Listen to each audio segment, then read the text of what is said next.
Burada o ikinci məsələyə baxaq.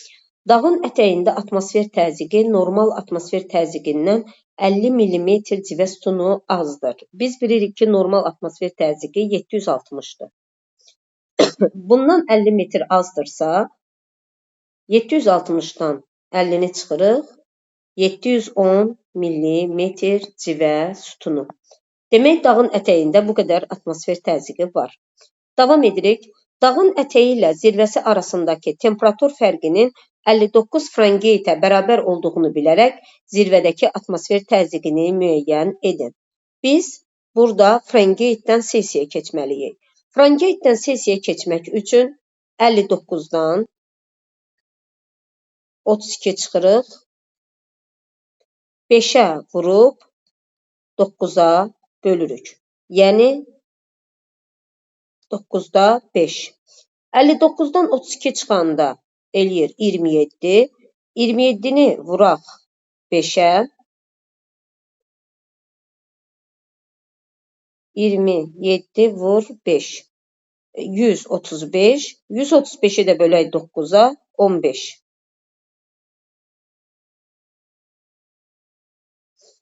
Bu da elədi 15 dərəcə.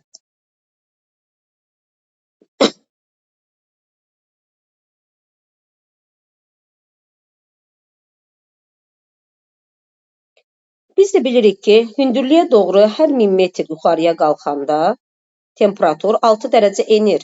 Bəs 15 dərəcədə nə qədər enmə olacaq? Bunun üçün yenə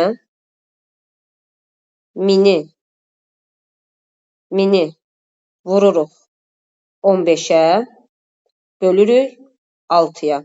Alırıq 2500 metr. Bərabərdir 2500 metr. Bu 2500 metr dağın ətəyi ilə zirvəsi arasında olan hündürlük fərqidir.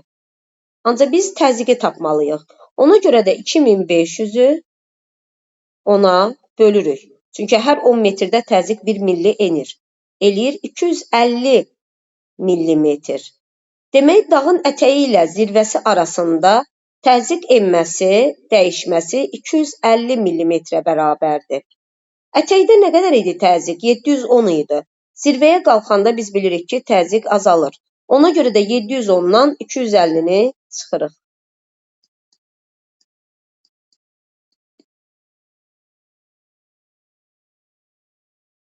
710 çıx 250.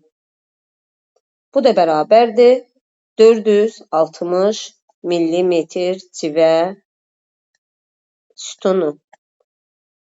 Variantı, sualımızın cavabı C variantı.